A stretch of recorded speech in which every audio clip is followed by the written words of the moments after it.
that means. You're having an existential moment just looking at your hands, looking at your knuckles. How are you doing, man? I'm not too bad, and as you can say, I was feeling the WestWorld love, and I thought I'd bring in a little bit of the look. It's not going to last. In fact, I'm going to take it off now because I'm wearing this. It's already getting a little hot. So, but yes, ladies and gentlemen, we are now getting into our sort of between season bonus episodes, and this year we are going to be doing a block of Westworld, starting with the 1973 Michael Crichton movie, and then working our way through the television series, the HBO television series. So then we'll be getting on to season 4 and doing our 50s block before we go into the rest of our films. But yeah, 1973. And Westworld. This is an interesting. This is definitely a 70s future film. I kind of like it. I'm interested in some of this film's 70s gender politics as well. But yeah, overall, I actually really enjoyed this film. Going back to this film, I think it's a really good. The amount of films that owe something to this film is going to be interesting to talk about as well. I mean, it's really good fun, and Yul Brynner of all of them is clearly having a ball doing this film. Well, I mean, apparently he just did it for the money, but you know, I mean, he had played Western roles before, so it was sort of like, yeah, you know, let's throw him in there. I guess they did most of the casting like in the 2 days before they started shooting, you know, but. Yeah, I mean, I love this movie, and you know, it's one of these movies that kind of like doesn't amount to too much. It's just a good yarn, and I think that Crichton, I mean, he directed this, but I think Crichton stories kind of are like that they don't really, even when they try to amount to something like Jurassic Park, it's very light, and you know, it's sort of like tonally there, but. Really it's the adventure that counts. Yeah. And I think this is just a 90-minute, it's in, it's out, it's good stuff. Well, yeah, I mean, it's really fast paced. I mean, this to me feels more in the mold of those 70s disaster films. Mm-hmm. You know, like you set up the cast, you set up the world in which it's going to be in, you know, so you get this sort of like, it's not so much an ensemble cast as in sort of like Tower and Inferno or Earthquake or the Poseidon Adventure. It's not one of those, but you are definitely given a sort of a like a rogues gallery of characters to sort of that will be continually be revisited through the film. So when the disaster hits, you can go, well, let's go see what's happening with them. But I like that you do get to visit those different worlds. Well, and you know, I like 70s disaster movies, and I like 70s sci-fi. I mean, you know, there's less of it than 50s sci-fi, but maybe at some point we'll have to do a 70s block. You know, 70s sci-fi is, you know, it is so weird. It is so sort of like, it's in this like liminal state between just silly, stupid, and super serious, but it is at this point where it can let itself be meditative and thoughtful and odd, and yet also dramatic. I don't know. It's a very strange thing. But yeah, I'm with you. I like the disaster movie thing, but I love that, you know, spoilers that, you know, unlike, you know, what is so miserable about disaster movies is watching that ensemble cast all survive. And then you've got to follow them all. You know, and it's like, oh, the boy dodged a dinosaur yet again, you know, or, you know, Towering Inferno, you know, that most of them survive. You know, here, one character survives, and then it just becomes a sort of chase movie. That really owes, you know, you brought on disaster, but owes a lot to horror. You know, my theory is that basically almost everything that people like about Terminator, outside of the look of Terminator, comes from Westworld. Oh, 100%.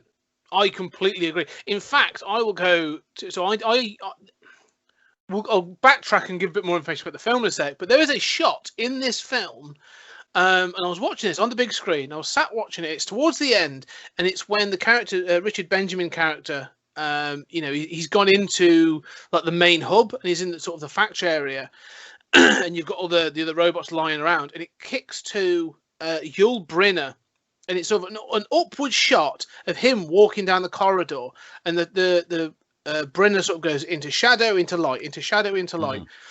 And his eyes, that beautiful effect they have to make the eyes glassy and stuff, looks great.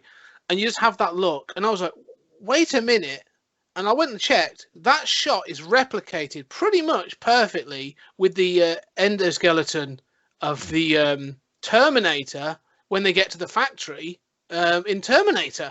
And I was like, yeah, James Cameron, clearly a big fan of this film. Yeah, that's a good catch. I also think the way the gunslinger gets sort of, he gets burned up, that reminds me a lot of Terminator 2. Just watching that robot keep coming despite being on fire and everything else is, very much like Terminator. Oh, yeah. Well, apparently, so the research I did after watching that said that, like, James Cameron is a fan of this film, but more than that, when Arnie was cast, he said, go watch WestWorld and just watch the way Yul Brynner moves, and that should inform the way the Terminator moves. And I can see that totally. Just to go back there, yeah. So WestWorld, released 1973, starring, as we said, Yul Brynner, Richard Benjamin, James Brolin, your main cast. Written and directed by Michael Crichton. That's right, that Michael Crichton that you may have heard of and wrote sort of certain books such as Jurassic Park, or as we'd like to call it, WestWorld in a book form. And a lot of other things. So yeah, Michael Crichton, film director before a novelist, really. Well, he had done an Andromeda Strain, right? Yes. I think that was a novel first. This was the first movie that he directed. And I had forgotten that he directed this before we slated to do it, because I always think of him as a novelist. But you're right. Also, Jurassic Park is just WestWorld with dinosaurs instead of robots. Yeah, 100%. So, but the other thing I like about this film is the way it starts, the way it opens. Is you are introduced to it, and it sort of, to me, it felt a little bit RoboCop, because again, it's sort of, but it's done sincere. But it felt very sort of RoboCop. Is you have a guy there with his microphone, randomly interviewing people getting off the plane or getting off the hovercraft. It is actually just coming from Delos, which is the company or the place that's got the three worlds in it, and it's very cheesy and very sort of. I don't know if you were to watch it at the time, would you take it more with a bit more sincerity? But watching it this week, I was like, this feels almost like a parody of, that sort of. And you, sir, what do you think of what it is? Big cheesy grin. Oh, I thought it was wonderful. I've just been to Roman World.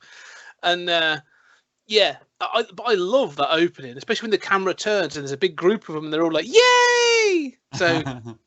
I love it. Yeah, and I thought of RoboCop too. I mean, and you and I both love those sort of like in-universe advertisements and stuff. Yes. And that's one thing we both like about Starship Troopers. And yeah, I thought the same thing. And they even have that like slogan. What is it? It's like the vacation of your life or something. Vacation of your dreams. Yeah. Yeah. And it's not as crisp as the RoboCop parodies. It's much more sort of like, you think it's almost like a news footage, right? Because it's like an interview more than a commercial, but it is very tongue in cheek. And at the end, it's clear that it's promotional material.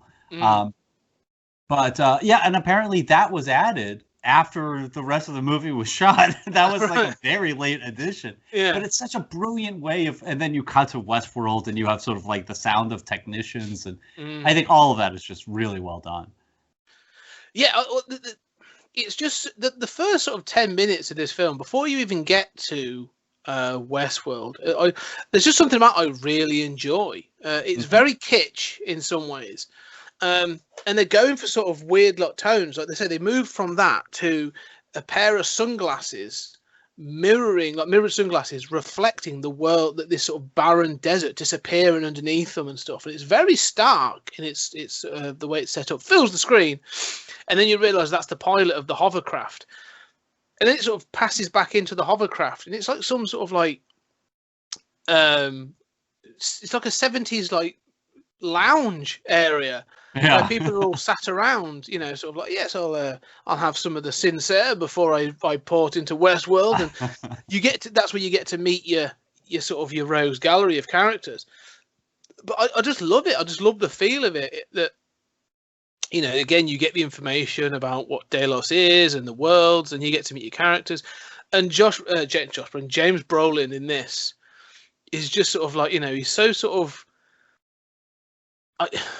I don't know whether he's trying to play up the cool to his mate. You know, he's like, I've brought my friend along to go to Westworld, and I'm just going to play it really cool because I've seen this before. I get it. You know, I can imagine the character of James Brolin being like the Richard Benjamin character the first time he came. You know, that sort of like, this is amazing. So I get a holster. I'm going to get the ones with a string on. You know, and then James Brolin, and he's like, I had the ones without the string. Like. He's trying to play it cool, but I know you sort of just know that he was awed by this the first time round, and so I love the beats of the first sort of 10 minutes. Yeah, and when they come into Westworld or they come into Delos, you know, the John, the Brolin character, you can see him smiling, and he sort of like he's like a kid. He like has played it so cool, but it's like, oh, we're really here. The one thing about him is, through the whole movie, I have face blindness, but for the whole movie, I think, why is Christian Bale in this movie? Because Brolin looks like exactly like Christian Bale to me. Yeah, no, he does actually. That's a really good point. Yeah, he is. The one thing I like about his character, actually, because he does play it completely cool at the beginning, and then you say when they're getting kitted up and they're putting on the clothes and stuff, like he's clearly excited, and then when he's in. At one point, there's a shot of him, and he's lying on a bed reading a cowboy like a dime store novel. Yeah. So he's just a fan. Like he's clearly like a Western fan. So I think that's kind of cool as well. That you know, like he's just I'm living the dream here. Like I get to do all the things I've seen, you know, John Wayne do and all that kind of thing.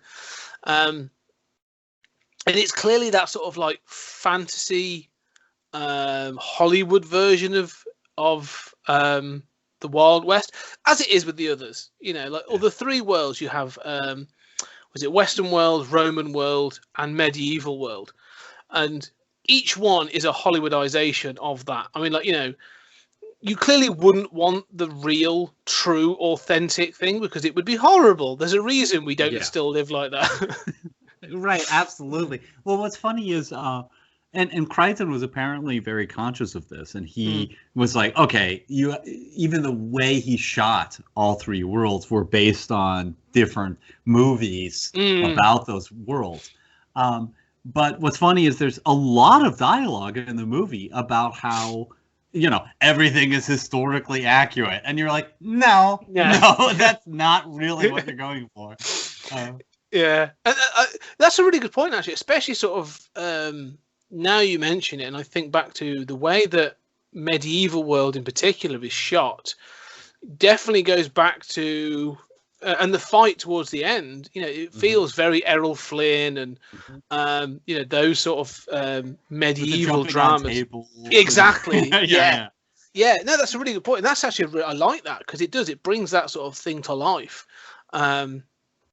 But there's some great bits. I mean, one of the things I like about this introduction is when you see the characters' reactions. So you have that husband and wife, and again, this comes to the gender politics of it. And you know, they tell you about each of the worlds as they watch the introductory video, and it's quite clear that the husband's going off to medieval world and the wife is going off to Roman world, and she's sort of like, they describe Roman world as a lustful something experience, and she's all like, ooh, and the husband's a bit like, I'm not sure I'm feeling about this. But then, you know, for a fact, in fact, it's shown on screen, the moment he gets to medieval world, he's off to do exactly the same thing. Like, you know, there's adultery going on here. So he hits on the maid, you know, as well as the queen. And there's that line in the opening of like, as like the one thing she says about Roman world is like, I like the men, you know. It's like so inarticulate, you know. Uh, yeah. So I love there's a uniqueness to each of the worlds, not just the way they look, but the way they're shot. So they've definitely gone for, and so well done to Michael Crichton for that. Like it's done so well I hadn't noticed it, but it's definitely there. But obviously the majority of the world, the vast majority of the world, the films rests in or sits in WestWorld. And it's all played up, but you get the first thing, and I'll show my hands this thing just to prove, I'm human, is the only indicator that you get a character or an entity is human or not is the joints of the hand. And this idea that they haven't quite got that right, they can't seem to get that right, which is unusual. But it's a good little indicator that really only comes back once more later in the film. Yeah, that's very strange, isn't it? And I guess the only time that's really important is with the tech guy, as he's fleeing the gunslinger near the end. But aside of that, it's almost never used. And there are times, like with the maid, Daphne, who's tied up, and where you think you just took her hands off of the manacles. Yeah. You should have seen, right? Well, there's two, because there's other scenes like that. Because the first time you see it is they go to the hotel. James Brolin and Richard Benjamin, they have to buy a room and this other stuff. And it's all very well done. And the guy who runs the hotel, you see his hands as he puts the money in his hand, and he's got the joints. And they actually explain it there and then. So you think, okay, this is going to come up again at some point down the line, in some way.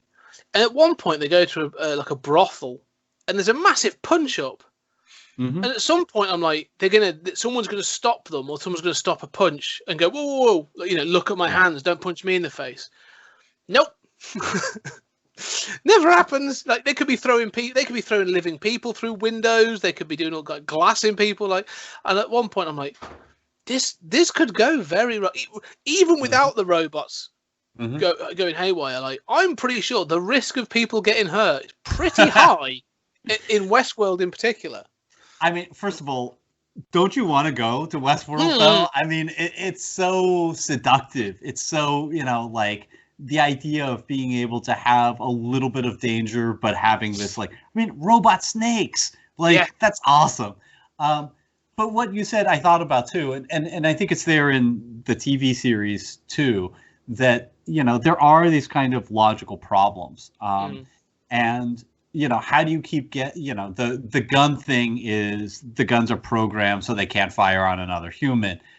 I don't know how that works, but okay, that's a safeguard, but you can't keep guests from punching other guests. Yeah. And I mean, I just keep thinking, what's the first thing that people are going to do? They're being charged $1,000 a day, right? That's established. And it's same thing in the TV show. There's a flat rate, right? So people are going to be like, you know what I'm going to do? I'm burning down the Sheraton.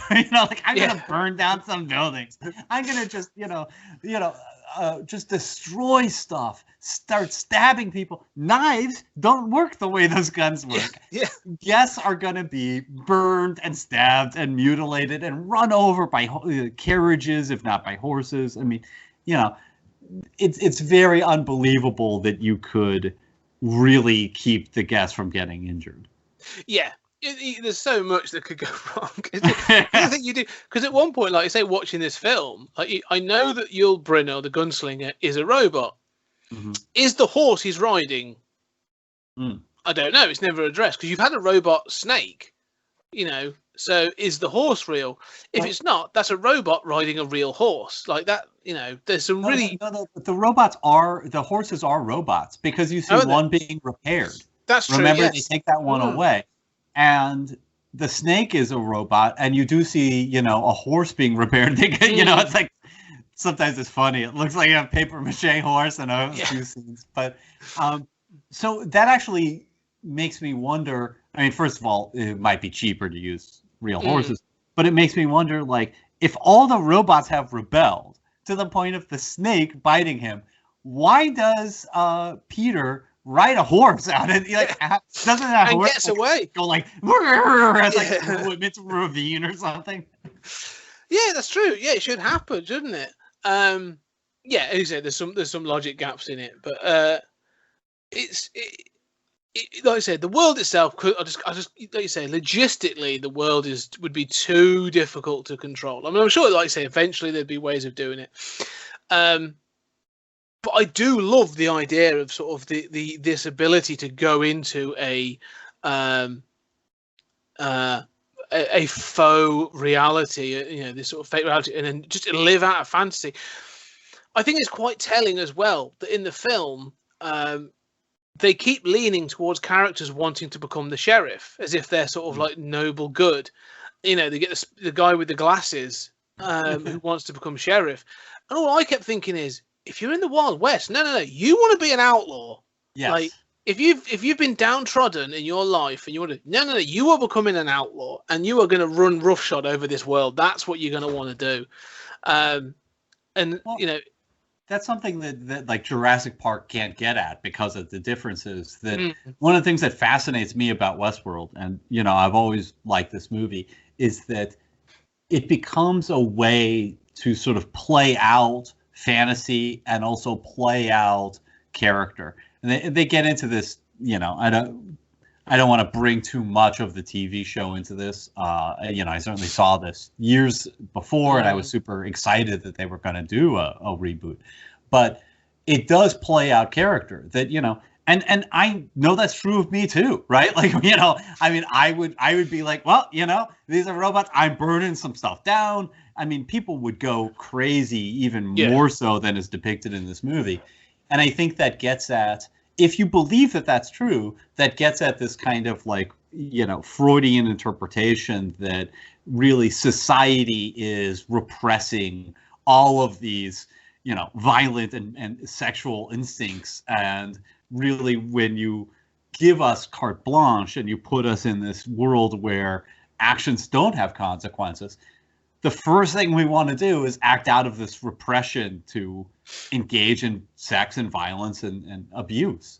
Well, and this film shows that in multiple ways. I mean, the two obvious ones is, like you say, when Peter and John go to the brothel, they go and they pick out, or they're given these two robotic whores, and then all of a sudden, like, they're like, oh, all right, oh yeah, and all of a sudden a fight kicks out, and they're like, oh, well, we'll have a bit of a rumble first as well. So, like you say, just that wanton sex and violence is there for them at the sort of, and because there's a great bit of there's a, what is it, the bank's being robbed, and they end up missing it because they end up sleeping with these robots and sort of, and it's be like, the idea is, well, we can catch that robbery tomorrow. We'll get to that sooner or later.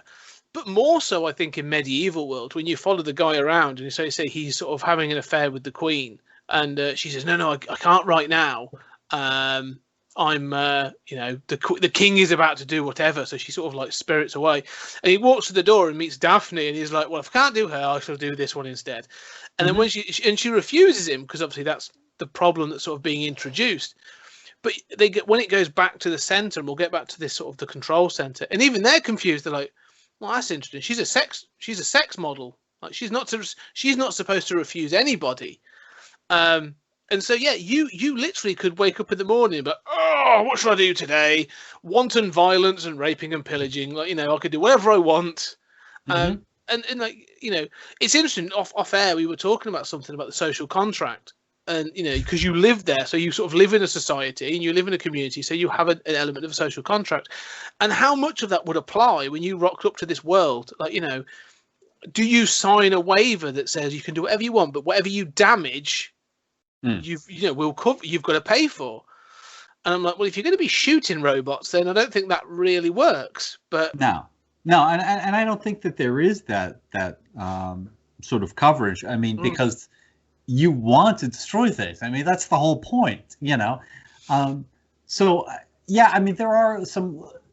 I mean, I love this movie, and I love how short it is. I love that, like, you almost get like a series of vignettes. I love this sort of like classical, just good storytelling, right? Despite we'll get into even more problems, logical issues later on. But, you were talking about Peter and John on the hovercraft going into Delos, that, one is the first timer, one is the old timer. And that lets you get in the exposition, but it also lets you get a character and sort of like how you perceive this place. And then they get there, and I love that you sort of get like a series of vignettes. It's not really a plot per se. It's just like, we're going to have a series of vignettes of sort of like stuff you can do with this concept. And then you hit this, like the first night where you see this eerie sort of surreal thing of these robots, all the dead robots being collected up. With electric lights and vehicles and stuff. And then you cut to the control center, and then really like the plot begins at that point.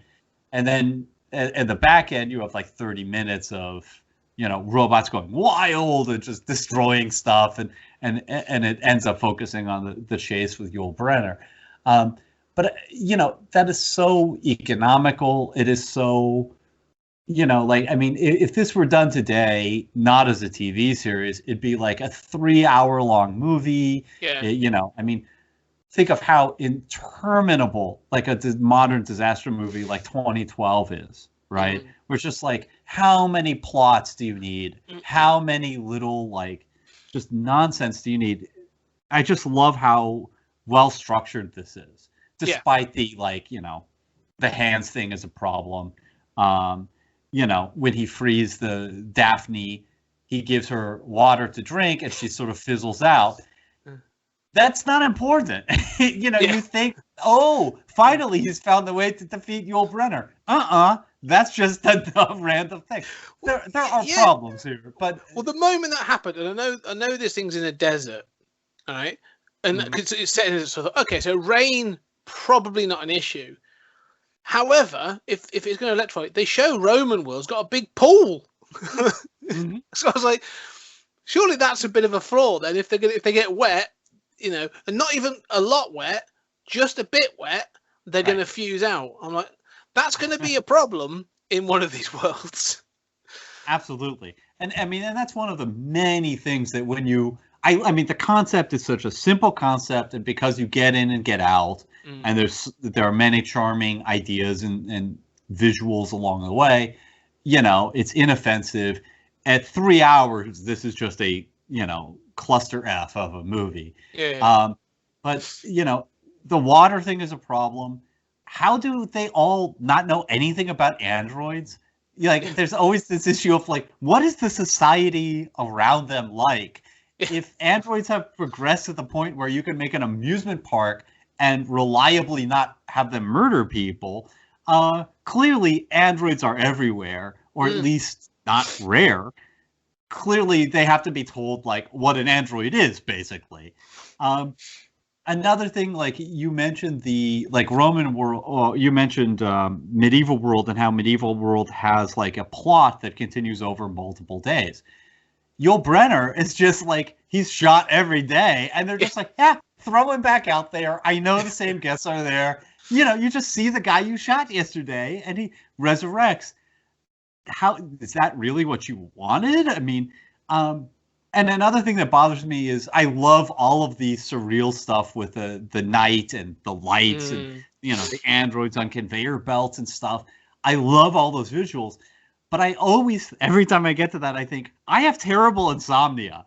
If I'm in WestWorld, I got like 2 hours of sleep last night. There's no way I'm going to get any sleep being in WestWorld. I'm going to go out and murder people at night or something. Well, that's it. The thing I kept thinking is, I've never been on a holiday to any resort or anything that shuts down enough at night for, you'll probably see people doing some cleaning. But to have a van come in with electric lighting to remove bodies, I'm like, where is everybody? Why is this not busier? Yeah, it feels a little incongruous. It sort of feels a bit odd.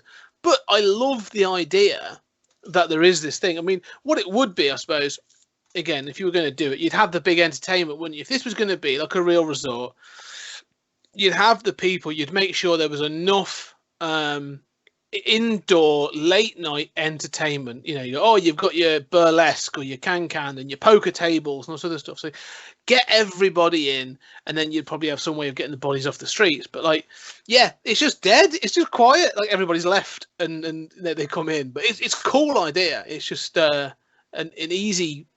Yeah. It's a simple way to show that this thing's 24/7, I suppose, isn't it? That's the sort of the idea. And I really love the visuals, especially because at that point you're like 40 minutes in or something. I mean, you've probably been in these worlds for about 30, something like that. And then at that point, these lights and that machine that coming in seems so industrial, and just that its geometry is so incongruous with everything you've seen. So I love the visuals. But yeah, they don't even need to do that, right? Because they could just have guys with carts and just be like, I'm here to collect the bodies, and like pour them in a mass grave, like whatever. Take them up to Boot Hill, or in the medieval world, like bring out your dead. I'm not quite dead yet. Yes, you are. There's an interesting way of doing it, I think. But I mean, the thing I love is, and again, the other film that this made me think of is, and I know they do it with the TV series, but Cabin in the Woods. Where they're in the cabin, then they keep going back, and they obviously release some sort of like version of some horror, on the cabin, and it turns out it's a sacrifice. And I think that owes something to this. Because I like the sort of when it goes back to the central hub, to sort of the lab or whatever you want to call it, the repair center. Crichton and even the cast, they're very good at making it feel completely different. Like, this is just a day in the job. You got the guy with the beard and all the moustache who's going around, and he's like, okay, well that's this servo here, and you want to do that, and he's like, you want to use the XX60, and if you can't fit it in, just move this up in the cavity more, and they're just like. I wouldn't say authentic because it's all it's all techno babble, but you get the feel that like this guy's just done this on a daily basis. He's like, repairing this, repairing that. Oh, what's wrong with this one? And you see the gunslinger, and they're like, we're the nice nod where they're like, we're up in his basically his hearing and his sight is being upgraded. We're just taking the opportunity to do that. You're like, all right, fair enough, I'll buy that. But I do like that it sort of sits separate, but is obviously connected. I think it's done quite well, actually. Yeah, and I think all three worlds plus the Delos Control Center, they all have a very different look. Like you never are confused where you're at. And I think that what struck me about exactly those same lines was how perfunctory it is. That you said like they do this every day. So much of what you've seen up until that point is selling the magic of WestWorld, right? It's selling, this is this magical place. And then you peel behind the curtains, and it would be really easy just to be like, we're the Disney Imagineers, and we love our jobs, and we're, golly gee, I hope these people like it. And instead, it's just like, another day, another robot. Just very cool. I prefer that because it does make me think of Disney World, and not, we'll get to the TV show in the next couple of weeks, but that having the sort of like the eccentric genius at the center of it all, sort of that Walt Disney-esque idea. But I do like the idea of when you see Disney World, or Disneyland or whatever, that you do see the Magic Castle, and you've got all the rides and the people in costumes, but you do know there's a security office, or several probably, with people just looking at monitors and going, it's all fine here, Jeff, right, we'll move this. Or people getting in and out of styrofoam costumes and going like, it's hot out there. Being Buzz Lightyear today has been awful. Yeah, it's funny. I don't know. I mean, I love that it's cynical, but I think that everything I've read is like the people who work, especially wearing those costumes, are just diehard Disney people, right? Yeah. Like, I mean, they are just like, you do not stay at that job for longer than 6 months if you are not like, you have Mickey Mouse paraphernalia in your house, right? Yeah. So I don't know. I mean, I like that sort of like culty thing, and I mean, we're fascinated by amusement parks and by especially Disney, this sort of presentation of a sanitized, safe version of reality where you're kind of lulled into thinking like, well, there are corridors underneath all of this. There's security everywhere, right? Yeah. Nothing is going to happen. You're safe. As a kid, my brother and I, fell into the water at Disneyland, and we're like soaking wet, and people showed up and they whisked us away, and we were backstage, and they're in enormous caverns, and but this idea of like stuff being hidden around you, and what you're seeing is like all this kind of like three-dimensional facade that's very carefully managed, is at the same time alluring and also horrifying in a way. Yes. Yeah. Well, I love the idea you say about giving in to the fantasy, that cult, like that's what going into one of these things is. I mean, it's a bit like, and I've done them before. When you go onto those Halloween horror nights, you'll go like do a zombie run, or like some sort of themed ghost walk or something like that. Like, I know. Well, it depends who's doing them, to be fair. I'll tell you that story one day. But for a fact that like none of those people dressed as zombies are going to hurt you. They're not going to do anything. But like, my heart's still racing. I'm still reacting in the way of, like I'll get the fight or flight and all that sort of thing. And that's just a 4-minute walkthrough. And I'm giving into it. Like, if you walked into one of this and it looked authentic, I mean, imagine medieval world if you rocked up to a massive castle and you had like a portcullis, and it had like you walked in and there was all the people in like armor, and I'd be like, yeah, all right, I'm doing this. It's like some big role play. What do they call them? RPG kind of sort of LARPing. Yeah, it's that kind of thing, like giving into the fantasy and going with the story. And I can imagine it being incredibly easy once you're in there. Yeah, and I like at the beginning. The scene with Yul Brynner being introduced to the bar is a great example of this, and I think it's done really well, and especially sort of the looks back and forth between Peter and John as they're like, you're gonna do something about this, like, and you. Yeah, I think Brynner, as you sort of said, he's quite comfortable in just coming in and being Brynner. but like, he may have just done it for the money. I don't know, but like, I don't know. There's something about the way he carries himself throughout this other film that it's just like it's very comfortable, and he's a bit like, yeah, I'm just doing this, and I'm just being me, and I'm enjoying. It's easy, and I'm enjoying it. And what is it he says? Because he bumps into Peter, and then spilled your drink. Yeah, get the You're man sloppy a bib. with your drink. Yeah, get the man a bib. He needs his mama. And I just love his line delivery at that point, because it's so sort of like sarky and sort of but I also love the fact that it's so orchestrated to instigate violence. Mm-hmm. Like the gunslinger is solely there to be shot. That's his purpose. Yeah. Well, I mean, it's like the bank robbery. Like, apparently they Crichton edited a lot of this on the back end, and made it a lot shorter too. But apparently they had shot stuff of that bank robbery, and I think that like that bank robbery is another sort of like orchestrated moment where like, oh, we get to be the heroes and stop a bank robbery, right? I get to kill the gunslinger, right? Who's being a dick to me at the bar. I mean, in a way, it's perfect for those characters because it's that moment where it's like that Back to the Future moment where it's like you yella, where you gotta do something, and it lets John sort of like, or Peter, get past that sort of loses Hyman, right? He gets past the sort of like, okay, I really can. I am safe killing these guys. I am safe acting out. But you do see his fear, and it's a very natural fear. It's like, this guy looks like a tough guy, right? Yeah. Well, I love the fact when there's an interesting part to this, is that because he asks several times, he's like, "Are you sure he's a robot?" because there's a whole moment they give you the information again where they're like, you can't kill a human. Like the gun has a sensor, as you say. So, because they're in the hotel room, he says, "Try to shoot me," and he does, and the gun just clicks. It doesn't work, so it refuses to fire.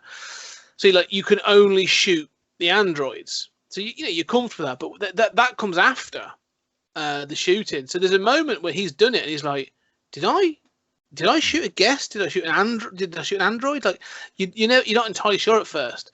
But there's also this thing. The John character has a comment when he asks about the guns, and he says, "You haven't killed anything." And you're right, because the robot goes away, it gets repaired, and it literally gets wheeled out the next day. But there's still the things like it still looks human. You have still drawn a weapon on, this humanoid character. Like to then remove all morality from that to say, "Oh, you haven't killed anything, you shot a robot." I'm like, yeah, but it still feels icky to me. I don't know. It feels uncomfortable. I'm not sure how I would feel. I think I would be like Peter. I'm like, I'm drawing a gun on something. I'm like, I want to be the badass that walks in, sort of like Yosemite Sam style, firing off the guns and doing everything. But there'd be a part of my head going like, I don't know how I would feel going away from this, fake or not, knowing that I was willing to draw on something that looked human, apart from some wrinkles in its hands. Okay, so I mean, we at this point we've both talked about it. We've got to just stop the review and talk about Scott and Julian go to WestWorld. Okay, yes. Like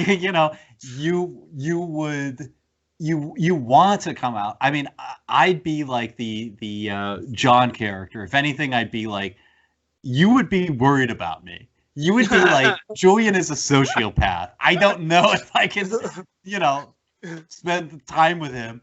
I've had friends who, have watched, going back to the good old days of GTA Vice City, who were like, why don't you do any missions? All you do is murder people. I'm very worried about your mental health.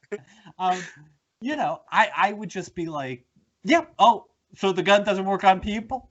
All right, all good. Just go in, just bam, bam, bam, holding people's head down to the bar and blowing their brains out. And you just be like, horrified. So you would kind of, you want to do it, but you'd think there's a moral remainder for you. I don't know. Maybe after a while I'd get past it. And I think it's like the thing that Peter has, that thing of like, can I really do this? Is it right? Because he is choosing to fire on the person over the spilling of a drink. And it's that thing of like, and again, we were sort of talking off air about sort of like, I'm relatively relaxed about stuff. And like, if he nudged me and then was like, he needs a bib, and I'd be like, yeah, mate, you're probably right. I'll get another one in. And I'd leave it at that. That would just be my like, oh, well, move on. But that, it's the fact that John's going, no. Shoot him in the face. Shoot him. And I can see that, like, I think I would be like the Peter. I'm like, oh, yeah, no, I'm here to do that, aren't I? Actually, that's what this is about. I don't know. I weirdly think, like, because I did think about this. Which world would I be more at home in? Like, would I be more at home at WestWorld or Medieval World? And I did think I'd end up in WestWorld, because I looked at this thing, and again, you watch the film and the sort of, with Medieval World and Roman World, you're back to swords and knives, and I was like, shooting someone with a gun that I know can't kill a human is one thing. Wielding around a broadsword and, going all Conan on someone was a different matter entirely. Even as a robot, I mean, the damage some of the swords must do to the droids. But, I don't know. It just sort of, it felt odd to me. I wonder if this does come down to the, not to say that you're a gun nut, but like to the gun culture. You're like, you are an American, so you are always one situation away from being a sociopath anyway, in fairness. This is where you pull out an AR-15 from under the desk, and you're like, yep. I have held and fired a gun when I was in Texas, years and years ago. and that's it. And like, I have no experience of seeing guns other than probably on the police in this country, and so that thought of just being handed a weapon and being like, "No nuts." Well, that might be some of the reluctance. I mean, in fairness, I think the majority of Americans have never fired a gun in their lives. I have. I am not a gun owner myself, and I don't like gun culture. And I've been to gun shows with people, and I don't like the culture. But I'll tell you, I've fired machine guns. I have fired, like the heavy mounted guns on the back of GI Joe vehicles. I fired that stuff. It's fun. It's fun. The problem is, in real life, that chews through bodies. I mean, I live in a country in which, every week there's another mass shooting. And there are school kids with, exit wounds, that are 5 inches wide by some of these rounds. That's crazy. That's horrifying. I don't want to live in that culture. But put me in Westworld. Yeah, absolutely. I think maybe the comparison to a computer game is probably apt. Mm-hmm. Especially when you say like GTA or one of those open world kind of games, is probably apt, because I've played those and I'm not a big gamer, but like, I've played those games, and if you can go off and even you're driving the car and you go, oh, you've got to get from this point to that point. Yeah, I'm still going to do it and probably run some people over and smash up property and all this other stuff that you can get away with. And I can't remember, probably the last one I played was if you got 5 stars or you got 5 points, like a helicopter came after you and all this other stuff. And there's a joy to be had in that, like in the wanton destruction. And so I probably would get over it relatively quickly. But I think, I think, like you say, it would be that losing your sort of like your virginity to the environment, accepting the fantasy. That's the thing. It's being accepted fantasy. I'd accept the fantasy and up to a point, and then I think you've just got to keep indulging it, haven't you? Really, that's the point. Do you deliberately run people over? Do you aim for them? Probably at times, yeah. Not in real cars. I'm not saying I drive down country roads. No, I'm not asking you in real life. You're like, hey, have you ever run somebody over and just buried their body in the field by your car? We've all been there. Well, I mean, look, I love carnage so much that I have lost missions repeatedly in GTA games because I see a motorcyclist and I just want to run him into the guardrail and see his body go flying. I love driving around beaches and just running people down. Look, I mean, it's fantasy. I would never do that in real life, and in real life, it's a lot messier. I mean, this is one reason why I object to violence in movies and in comics and video games not being bloodier. You don't see veins and blood and bone, and people screaming and people walking around dazed and confused, with part of their head missing, which unfortunately is something I've seen in real life. But it's not fun. But Westworld presents this kind of sanitized thing. But I think what's interesting is that this idea of fantasy, of like getting into it, and you're saying like once you get into it, then your worst instincts will come out, right? Yeah, like, I think there's, to me, and again, I think we've talked about this being my British conservatism, my British repression, where I'd be like, no, I'm fine, thank you. I thank you for the gun and everything, but I'll wait until the right moment to fire it. Once I've fired it once, I would probably change and become sort of like, like you say, Biff Tannen, Mad Dog Tannen sort of style.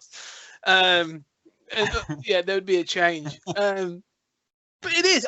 I can see why people give into. I can see why things like LARPing, and these zombie runs and all these other things. Like, I can see why they work, because if you give in to the fantasy and you let that fantasy work for you, then it becomes that becomes the reality. And I think if you can then you adjust to the norms of that reality, and you go, and I think you see that Peter does that. Mm-hmm. You know, the sleeping with the robot, and then the killing the first time he shoots like Yul Brynner is basically adjusting to that reality. Where you're like going, no, these things are fine here. Like, go nuts. Like, this is where you do that. That's the real world over there. Yeah, you don't do that there, but in the confines of Westworld, you're fine. And I almost get the feeling, again, like we said before, that John probably went through something similar the first time he came. But now he's coming back and he's all cool, and he's brought his friend Pete, and he's like, yeah, look, no, this is what you can do. This is what you can get away with, and that sort of thing, and get used to it, because it's that sort of thing of bringing somebody in from the outside, isn't it? But yeah, I don't know. I like that. I like the fact that he doesn't just walk in and is straight away sort of like gunning people down. It's sort of like he's the one, the newcomer. Yeah. Yeah, no, my personal character would not make a very good story. You know, yeah, got it. Time to massacre. Yeah. No, I mean, two things come up about that. One is that, like, I thought about, like, when they go back to the outside world, are they better people or worse? Like, are you better because you have had this outlet for these things, and then you're like, you know, look, I'm a family man, you know, I mean, as much of a sort of like sham as that guy who goes to medieval world, his marriage is, he's, you know, is he going to be more likely or less likely to cheat on the outside? I don't know. I mean, and this goes back to the classic sort of like, does indulgence lead to more indulgence, or is that rather an outlet for our violent tendencies that then we're less violent? Basically, is it a catharsis? Is this sort of like, you know, them release? I don't know. And they sort of try and sell it that way a little bit, don't they? That this is, I mean, you know, are they one step away from the purge? Is that what we're saying? You know, Westworld didn't work, so we're going to have one day a year where you can kill everyone. Well, you know, there's going to be like Westworld psychosis in the DRM, which is like, you know, in a world where like you believe that you're still in Westworld. Yeah. You know? Yeah, do they need to be? I mean, is there a certain amount as a guest? Like, you can only stay for so long. You know, you're only allowed to stay for 5 days, because beyond that, you start to get a little bit too comfortable in that world. But I can imagine there are people that are addicted to this thing. You like we said about Disney World, like people that go Disney World like every year are really committed to that. You know, I can imagine people saving up every year. I'm going to Medieval World. I am so, you know, into that world that, like, you know, that's it. I've given up all my, you know, I don't save for anything else. I just go to Westworld for 5 days a year. Yeah, why vacation anywhere else? I mean. You know, $1,000 back then was real money. Yeah. But, you know, nowadays, $1,000 a day on a vacation is, you know, not that big of a deal. Yeah, the other thing about that I was going to say was about when it goes bad, right? And when Peter sees John get shot by the gunslinger, and John is just like, I'm shot, you know, and then he is shot again and he falls over. There's clearly a moment of just abject horror on Peter's face. And Peter, even when he's running, I mean, look, this is 70s. It's relatively low budget. These are these. How can I put this? The stunts in this do not look the most slick, well coordinated. Yeah. Right. But even so, Peter, when he's running, he looks like just a guy running. His confidence has left him. And there is this moment, getting back to what you were saying, where, like, you know, it's a fantasy. Do you get addicted? Do you go into this? Maybe, but when that fantasy is broken, it's crystal clear. It's like, yeah, I know this is a fantasy. Even if I've lost myself in it, I know it's still a video game. You know? Yeah. the Yeah. PlayStation turned off. Because I mean that's the argument, isn't it? When everyone says these things about like violence in films and comics and get computer games, is that thing of like, oh, the fantasy sort of like populate seeps into the real world, and you go, no, I'm quite clear of the distinction between real and the real reality and computer reality, and I do like that moment because it's such a sort of they're coming back from the barroom brawl and drink up, so they've got a hangover. They're probably feeling bruised from the fight before, and they see the Yul Brynner, and they're just like, and they literally say like, "Oh, not you again! Like, can we just leave this? Like, well, I'm done with this." But again, to me, that sort of thing would break the reality because I'm like, I've shot you twice now, and even the fact that we'll get on to the fact that like Brynner comes back whilst his programming is fine. To seek revenge is interesting. But yeah, that moment when John is shot and he sort of James Brolin plays it really well because he sort of laughs. Even he's a bit like, I'm shot. This is supposed to, like, he's genuinely surprised and not sure what to do with himself. And then when the second bullet hits, like you say, Peter's just like, oh yeah, shit just got real. Like this is it's not fun anymore. No. I mean, in that moment, you clearly see just sort of like all the fun is gone. That veil of safety has been pierced in a catastrophic way. And I think that's well done. I think that is accurate, right? Yeah. The one thing I'd say is, though, like I say, is about this fact of this fantasy is they have the gunfight in the bar, and then the following day, the gunslinger comes back and hunts them down to their hotel room and holds John up, and obviously Pete comes in with his towel on and all this other stuff. He does the heroic thing, and it's typical Western of Yul Brynner gets shot out the window. But to me, I'm like, I get that they're building up the character, but it would break that reality of, is this the only gunslinger they've got in town? Like, he has to go in every night to be prepared to come out and be shot again the next day. Right. Well, this gets to, more of these kind of like logical problems. Like, it is like, as you say, I mean, I like it as a viewer. It is haunting to think of like, you killed me, like I want my revenge. And even though the robots aren't really characters in this movie, I mean, they are in the TV show, but you still feel sorry for him.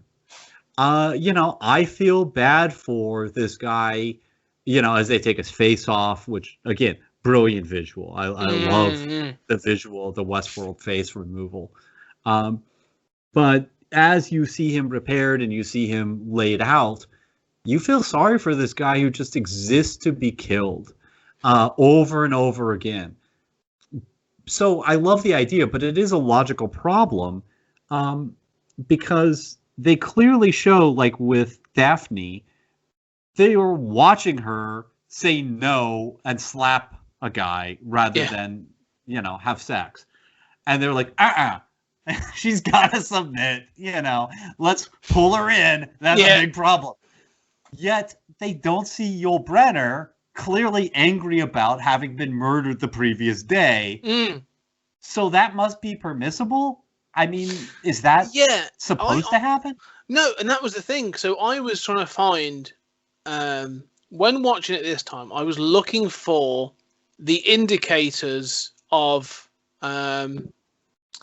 programming problems. Because I also have the question of like, how much artificial intelligence do these androids have? Like, how much is programming and how much is a level of sentience that they've got? But I was looking for the points in the film of like, where they start to drip feed that the machines are going wrong. Like, you have Daphne is a clear one. Like, that's the real indicator. But like I say, there's very little else. They have the snake later on when he's escaped from prison, which is another one that, a snake's bitten a guest. But I'm still confused as to, is the gunslinger coming back the next day to their hotel room? Is that a mistake? Is it a problem? No, is it the programming gone haywire at that point, or is that, is that intentional? It could go either way. but the fact that like it seems to remember the fact that it's got a grudge against these two people seems to me to say no, this is a problem. Yeah, and I think that this, I mean, it's interesting. I'm thinking about the concept in the literary theory of sort of like strong misreading.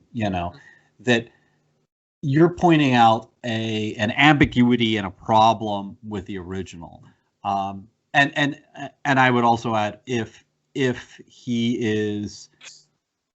what you want is not for the dead to rise again every day, you shouldn't be putting him out there while those guests are still here, which then gets at like, how long can you stay? If you stay long enough, do you start seeing people? I mean, there are lots of logical issues there, but clearly there is this issue of should they remember and should they return like this?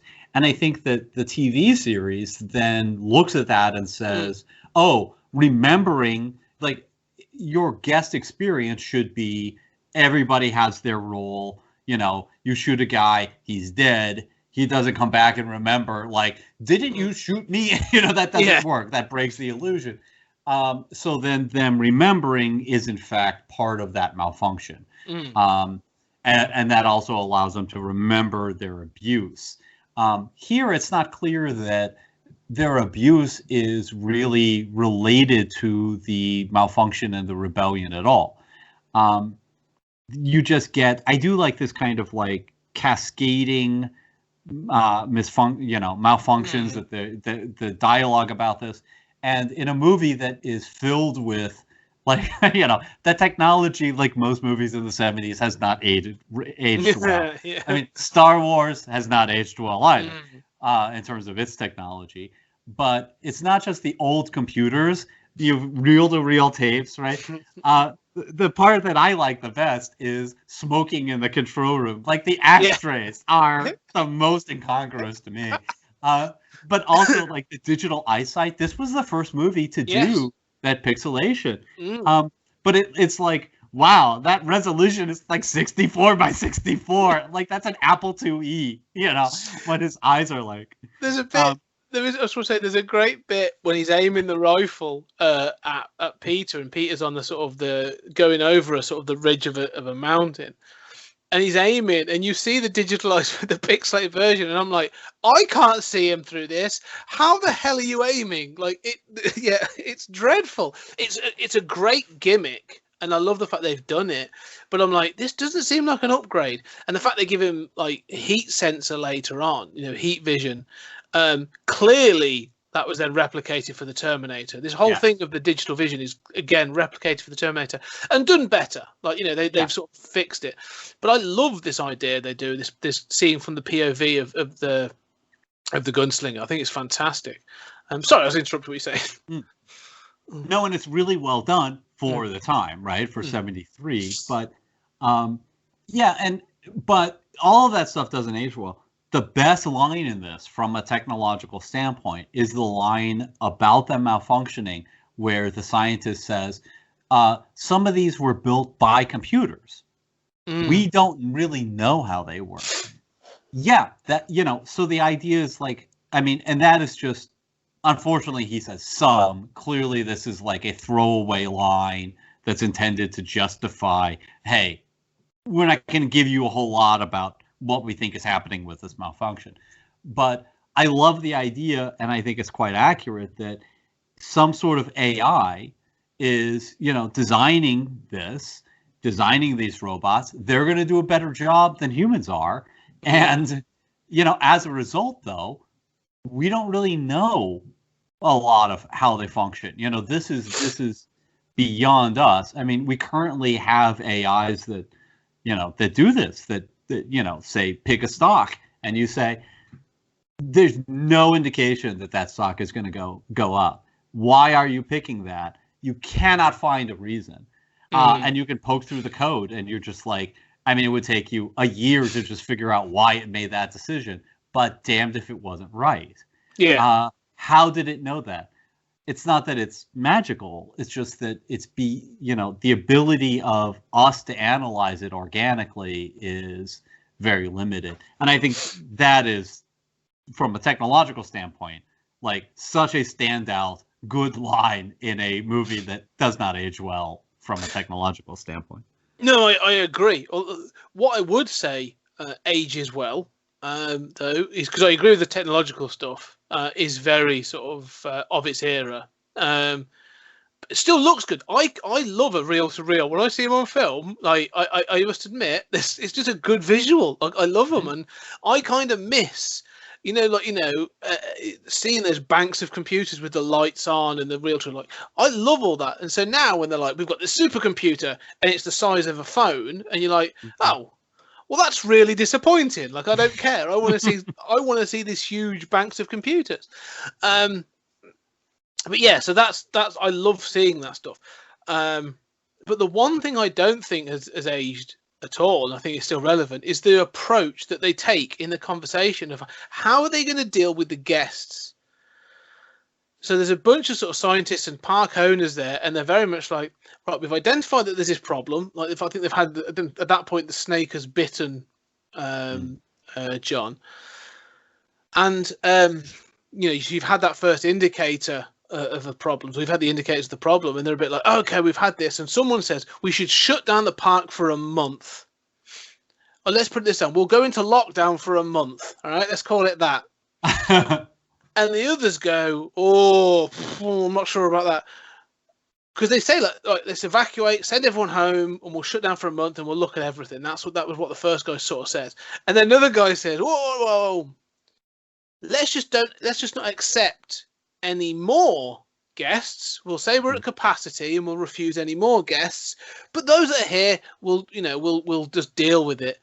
And even in my head I'm thinking that's exactly what would happen. Yes. What is the minimal viable way of handling this situation? Right, what will damage us if we send everybody home because of a snake bite? Right, that's damaging Delos. That's it. Like, we may not be done, but there's a lot of work to get that back up to this level again. And then when they go, right, well, we're not accepting any more. All right, everyone goes, oh yeah, I'm happy with that. I'm happy with that. And you totally see that there's a business mind behind that. And that's it for me watching it, especially now in this day and age. It's almost like that. Everyone's been making the comparison with the mayor from Jaws. During COVID, that sort of like the beaches will stay open and the sharks there, and I think that's an apt comparison. But I also now think Westworld is just as apt, where they're just like, well, we won't let anybody else go, especially for England, where we're like, well, we won't let anybody else in, they'll be fine.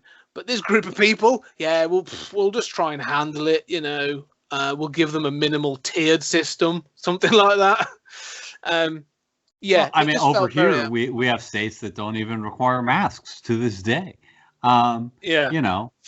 Just like just it'll be okay. Do the minimum so we can say we're doing something. But Crichton. Sorry, just say the minimum, because I think you say they do the minimum. They definitely do the minimum, because in both you don't see much of Roman world, which I think is a real flaw in this film that we'll get onto. But in both Westworld and medieval world, not only have they identified that there's a bugging in the system, there's a clear problem with the programming. You've seen a snake attack someone, and then a sex android has refused, the seductions of a guest. They then send 2 robots that are clearly designed for combat back into the arena. And I'm like, even I'm thinking that's a bad idea. Well, and the thing that they don't really mention, I mean, you mentioned the sort of like the sexual politics of this. The thing that they don't mention about Daphne is that she slapped him.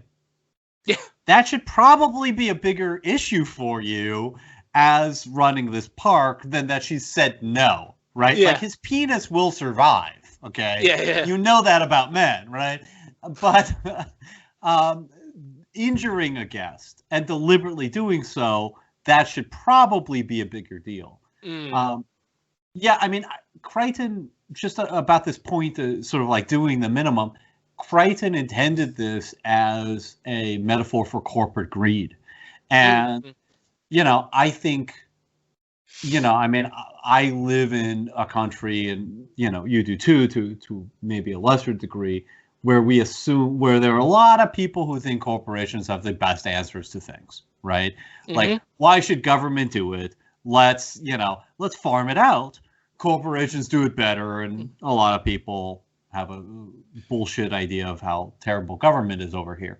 And that sometimes can be true, right? But the flip side is, this is the corporate mentality, right? Yeah. Like when BP had that oil spill, there was no plan whatsoever to deal with it. I mean, this stuff happens all the time. There are certainly a lot of good corporate players who do have contingency plans and are concerned about their reputation.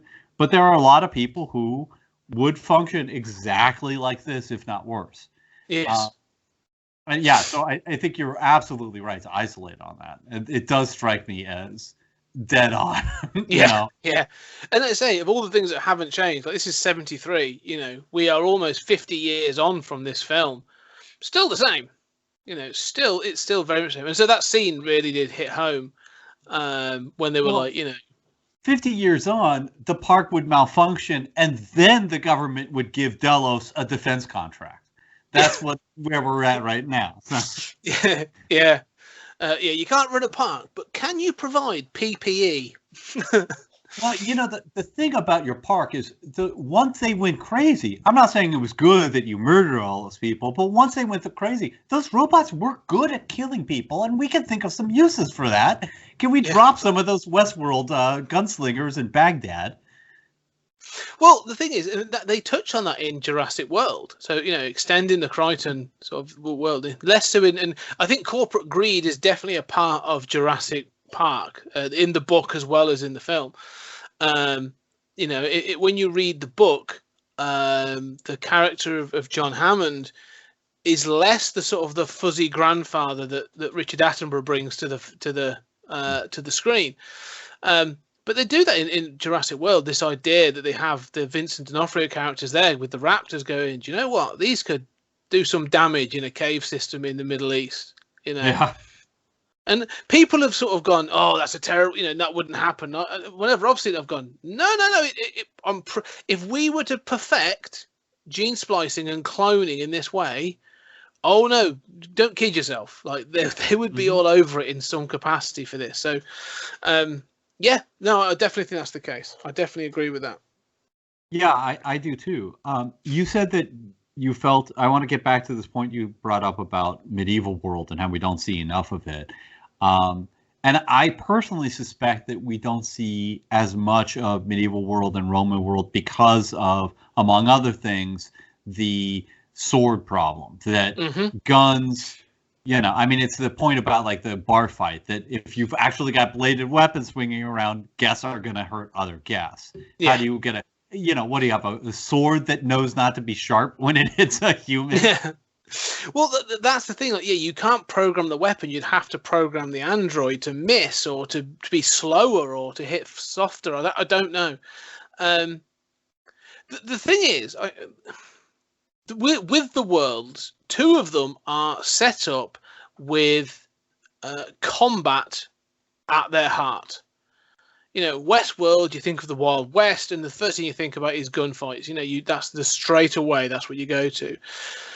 You think of European medieval world, and again, you go straight to knights, fighting in armor with swords or jousting and that sort of thing. Like you go to combat. When you go to Roman world, I think gladiatorial. When I think combat, I think okay, gladiatorial combat or conquering when you're in the soldiers in the army. But then when I think back, when I think of Roman as in the Roman Empire as what it would have been for most people, that wouldn't be the fancy Hollywood version they would give you. You're thinking of like, I don't know, like what's it, Cleopatra kind of, well, that's in Egypt, I know, but like, that sort of like Mark Antony and Cleopatra kind of Hollywood fantasy. I don't think that that's based more around sex, isn't it? And so I also think that one of the problems they may have had with Roman World is trying to give it a context that they could have got past the NPR, the censors.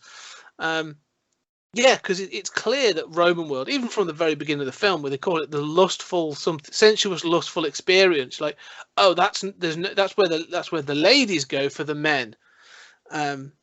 Yeah, that strikes me as a little odd. I mean, I have to say, personally, Medieval World seems the dumbest to me. I mean, you know, I love touring castles as much as the next guy, but I love to live in one today. But I really don't want to live in, you know, dank, you know, castles being served porridge all the time, you know, watching people in clunky armor. Roman World, I mean, yeah, it's also like, I imagine, you know, like Mark Antony sitting and eating grapes, right? It's Caligula. It's like gluttony is part of it too. But it's like, you know, having servants fan you, you know. There is a sensuousness to that goes beyond maybe just the sexual. But you wouldn't think that's like, why would women prefer that? I mean, there is a sort of weird statement that this film is making, that sort of like men want that valor of the medieval world, and they want to get the queen, and I don't know that that's true. No, it does. They definitely portray Roman World as being the more feminine, you know, of the worlds. We've built this for the ladies, kind of thing. However, when it does go pear-shaped at the end, when it cuts to those other worlds, Roman World is an absolute bloodbath.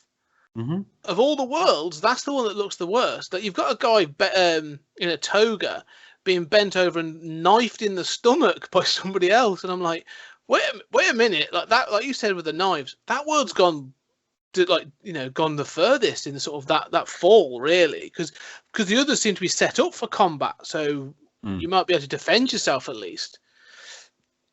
Yeah, I mean, but you know, you can imagine that that's how it would be, right? You know, all these slaves, you know, servicing Roman nobles in Roman villas or whatever. Like, yeah, time for the slave uprising, you know, Spartacus. Yeah, I was gonna say, yeah, and maybe, you know, maybe that's what they were intending. I don't know, but it is interesting, because the other thing I was thinking about from that point of view, again, is when John and Peter, they sleep with those female sex bots, sex droids. That's what they are, and there's no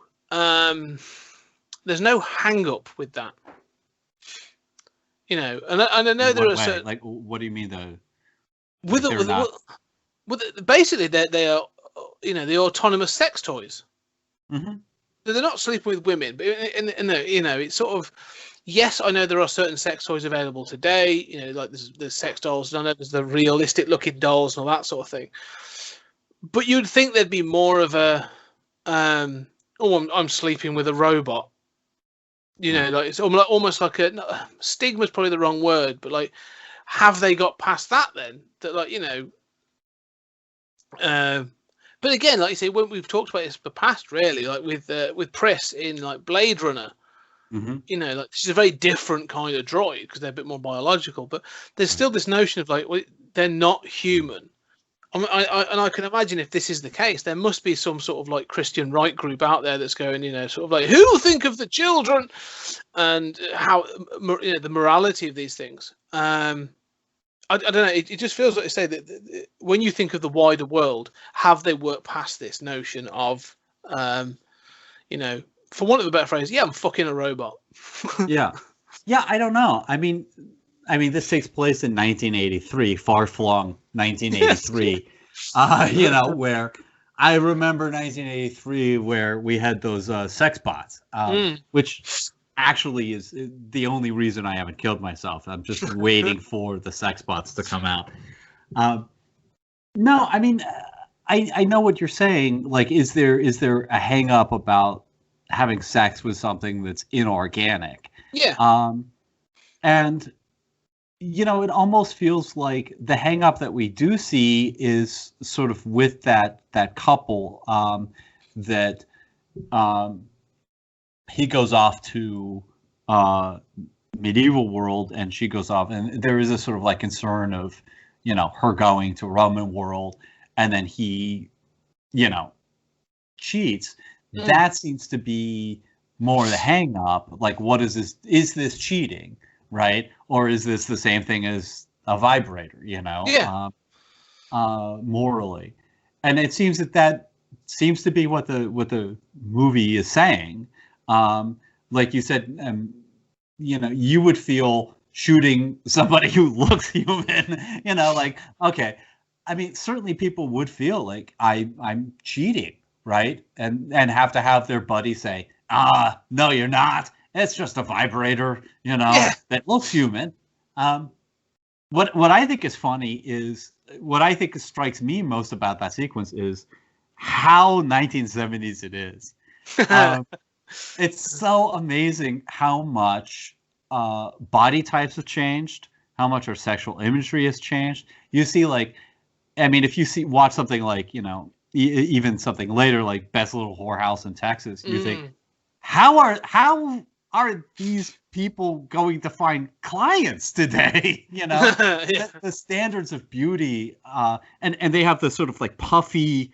First of all, they're blonde. There's less of a stereotype today of beauty, but it's that puffy hair, and they're not as waifish as I mean, if you look at like Marilyn Monroe, she wouldn't have a career today. No. She was more full figured. Well, these are what, 5-6 years beyond Barbarella. Yeah. It's a very, like you say, it's a very similar image, that blonde, curvaceous sort of, like, like you say, weirdly, I would say a healthier, sexual body image than we have today. But yeah, it does feel very 70s. The way it sort of the titillation of it as well. It's well, there's that scene where she takes her top off, and it's shot from behind, so you don't see it, right?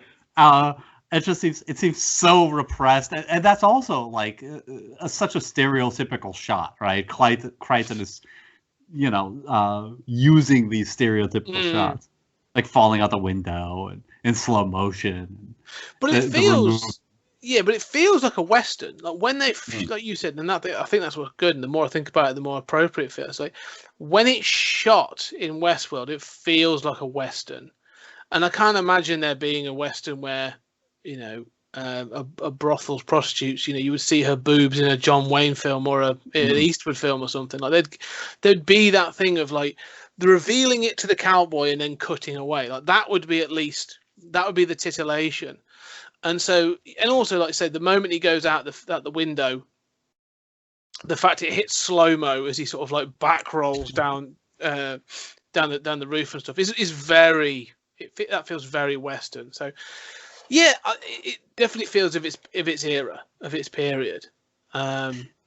Yeah, for sure. It does feel very repressed to me. The idea that you wouldn't show the breasts. I mean, but I feel that way watching old movies too. I think, you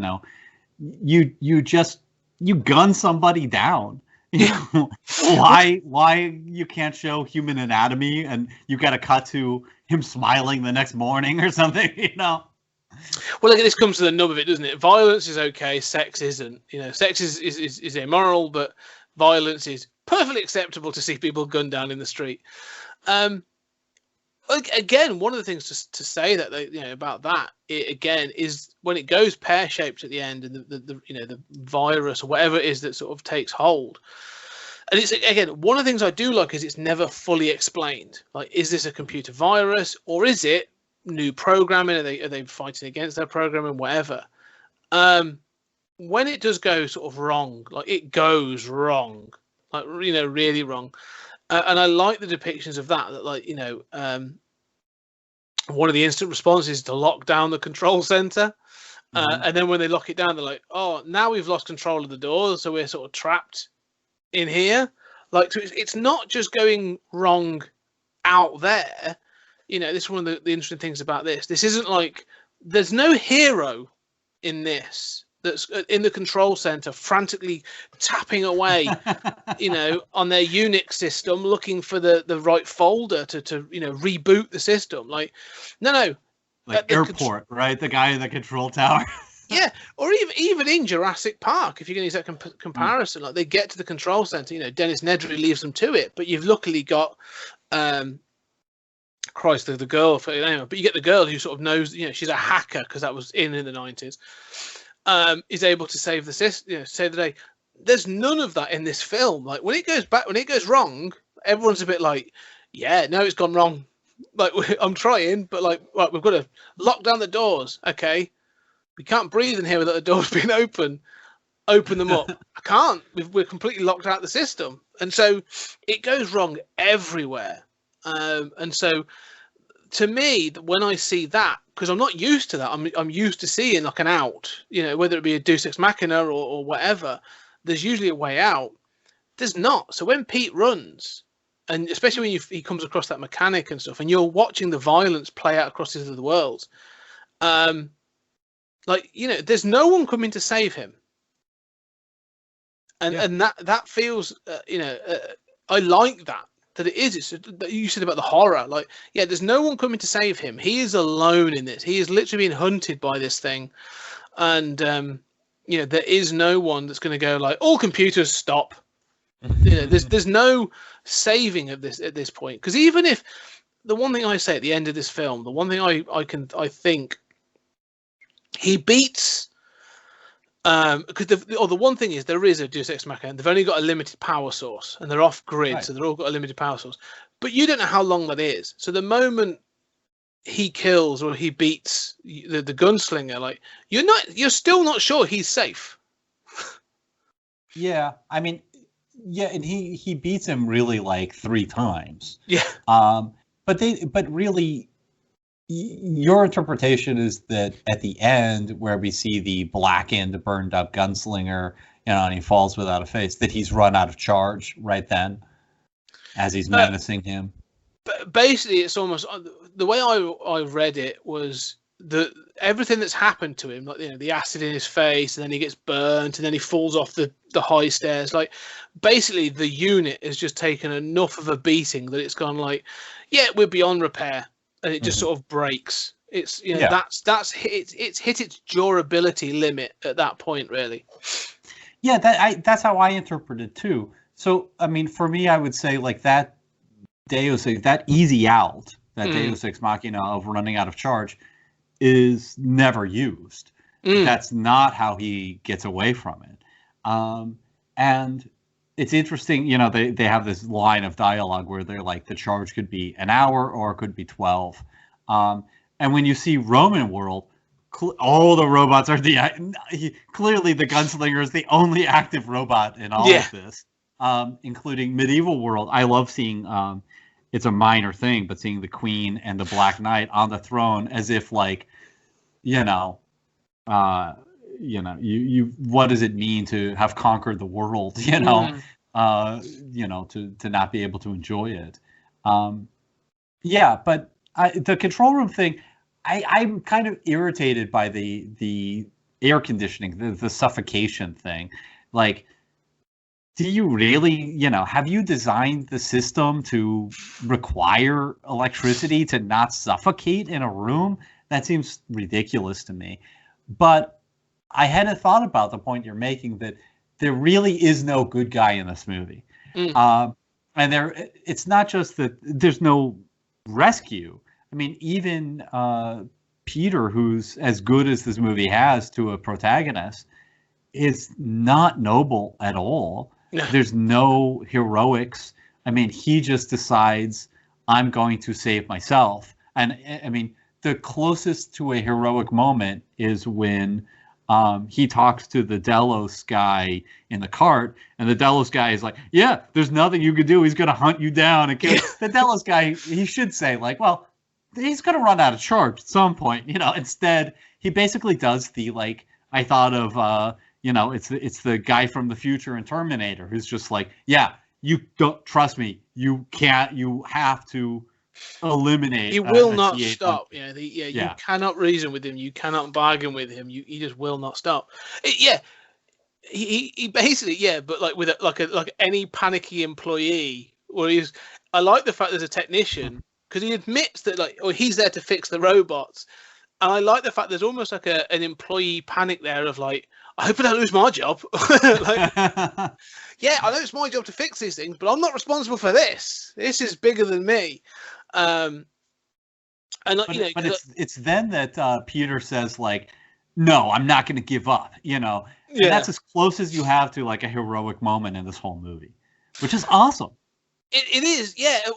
What's interesting is usually there's like a build up, isn't there? There's like an arc of like you say, by the end of the film, he's the badass. He's gone from being the wimpy kid to the badass by the end because of that learning of things. But it never, like I say, that never really happens. He has the moment where he bursts in his towel and shoots the Yul Brynner, the gunslinger, out the window.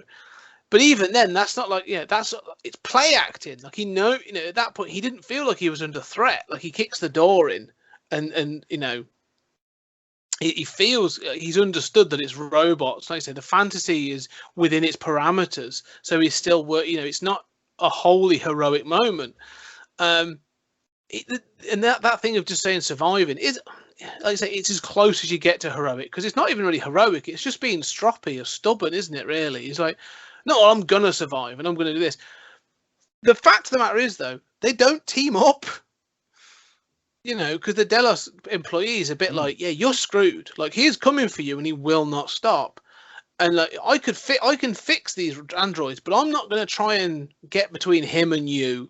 So like, even the Delos employees, like, you're on your own. Like, there's no jump in the cart. It will be quicker on this cart than it is on the horse. Yeah.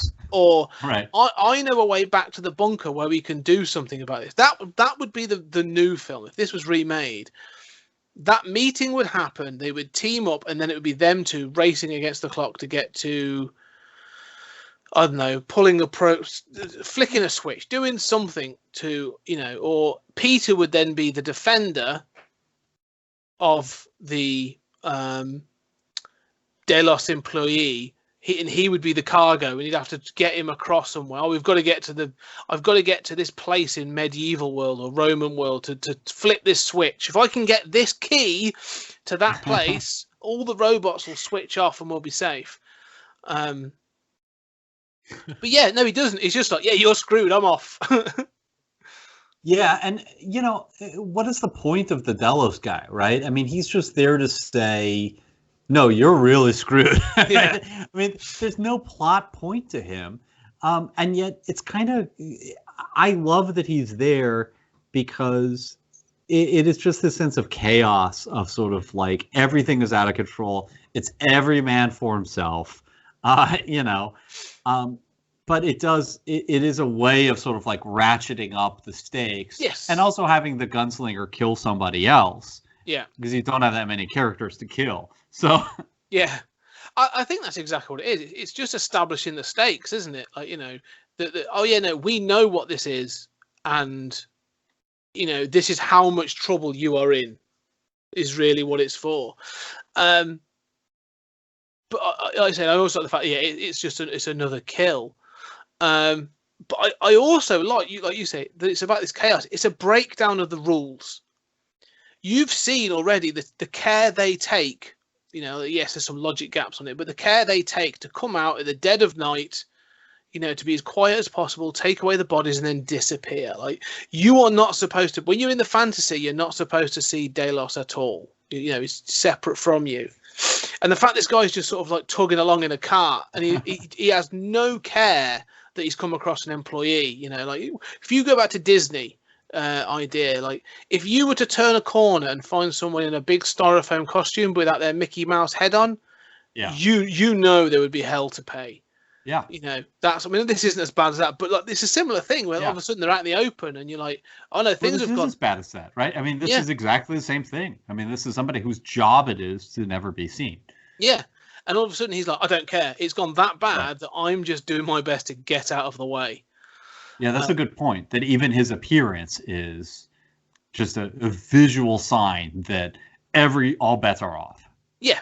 Yeah, no, as you said, every man for himself. Like the rules of this fantasy no longer apply. And so I do like that it is that sort of like and then it breaks down further because it allows you to break it further then for Pete to then enter the laboratory or the tech lab or whatever you want us to call it, because you've got that connection with Delos then, and I do like all that, like going into the sort of thing, and it breaks that fantasy, and you're going into the modern world, and he sees behind the scenes. And so I do like that, like a bit like you said with Disney World again, like those corridors that just run off under everything. Like that this whole lab sort of like runs for miles under this resort, which is so awesome. So no, I do like the finale of this film, like that third act. Yeah, I do too. I always forget that he is chased, or he escapes through medieval world and through Roman world. Like that's so unnecessary for the plot. It's just like, let's show those another time. He could just as easily find a grate out in the Old West, outside of town. I do like the sign where it's like, guests don't go any further. How many miles did he run? Yeah. Like this must be many, many miles. He's basically circumnavigated all of the three worlds, the whole Delos compound. That's a really good point, because you see a map of it at the beginning of the film, and it's two very distinct. I mean, it's a bit like a theme park map because the proportions are slightly off, but it's quite clear that they are not. You can't see WestWorld from medieval world. Right. Yeah. They've all. There's like a trail on the map between them, but clearly it's. I mean, if there was a whole medieval village, a whole Roman village, a whole, Western village, there's quite a bit. I mean, you see them out in the country, even in the Western area, there's nothing in sight. Yeah. Clearly, this is a long way. Yeah. So, because when they say they could last, the robots, they could last an hour, they could last 12 hours. When by the end of the film, it does do that shot of it going through the different worlds and they're all just dormant. I'm like, how long has he been running? We haven't seen obviously all of it, but so how long is he being pursued by the gunslinger? I don't know. Passage of time is a bit iffy towards the end of this film. Yeah. But I'm with you. I do like, I feel like that's kind of unnecessary. And I do think the balancing of those three worlds is a little strange. But I love the stuff in the corridors. I love the desperation. Along with logical problems with this movie, like both of us, when we see that nighttime retrieval, sort of are like, yeah, this is cool. Good idea. But we instantly think like, yeah, that's not going to work. Yeah. Same thing when I see the heat vision, and how it's shorted out being next to a torch, it's like, okay, where was this heat vision earlier?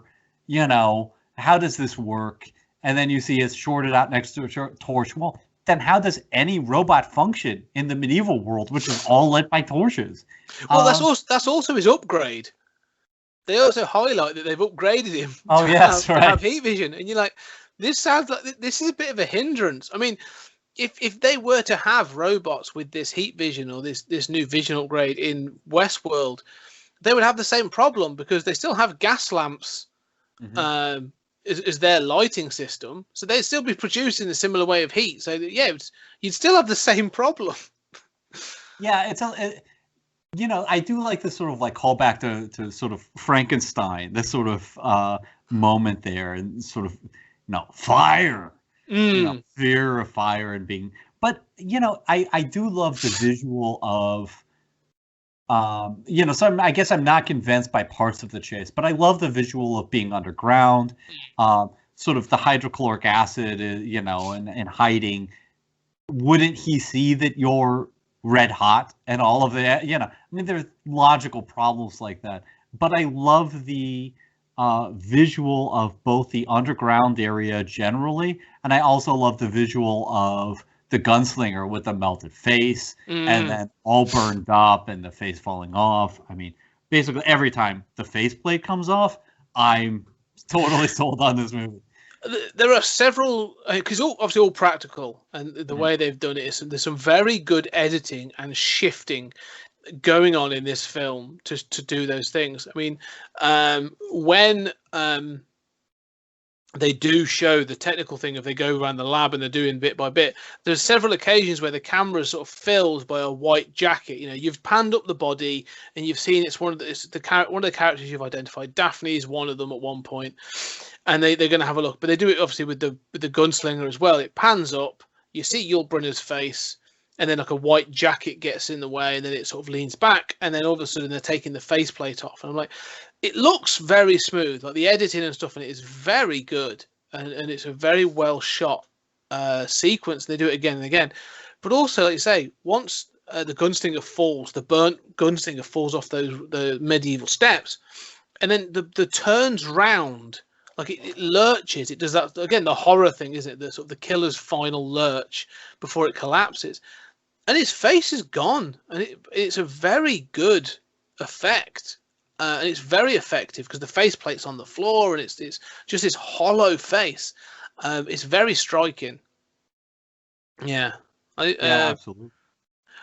Again, like you get the technical issues, and again, this comes from a budget, and I think technical understanding is that when they are talking, as you can probably see us if you're watching the video, our lips are moving and our jaws are moving and that sort of thing. But when you remove the faceplate, it's just a tube.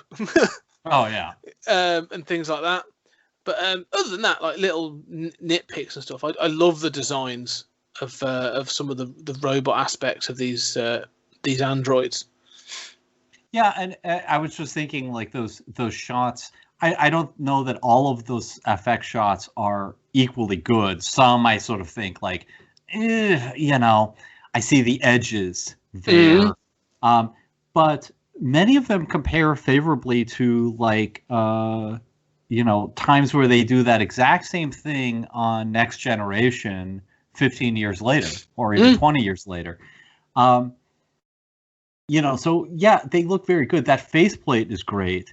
And again, you know, for me, the whole back half of this movie, if what I remember about the first half of this movie is I basically remember Peter and John and just a series of vignettes. You know, and I think that's the way to do it, right?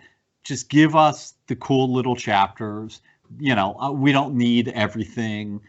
You know, think of the implications of this universe and give us little vignettes about it. String those in an order. Fine, we're done. 45 minutes.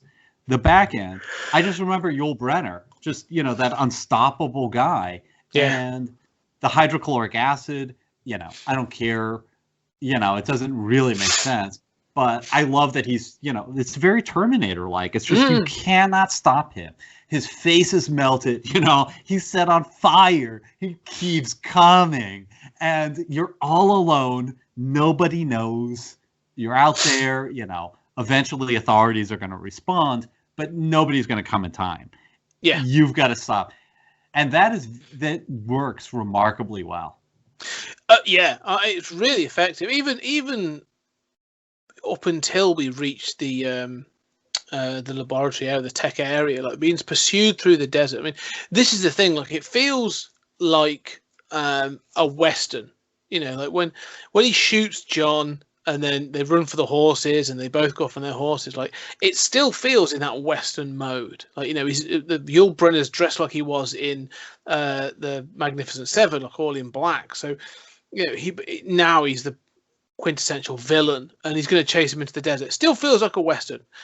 It's the moment he meets the Delos employee that it starts to turn, because then you see that the Delos employee gets shot by. And you're like, okay, like this thing doesn't care. It's on a killing spree. It's on a mission, and it seems to have targeted Peter. And that's, let's say, when the Terminator sort of like aesthetic kicks in, and that's when you you get that wonderful shot of it walking up the corridor, and the lights are, it steps from in and out of the dark. I love that shot.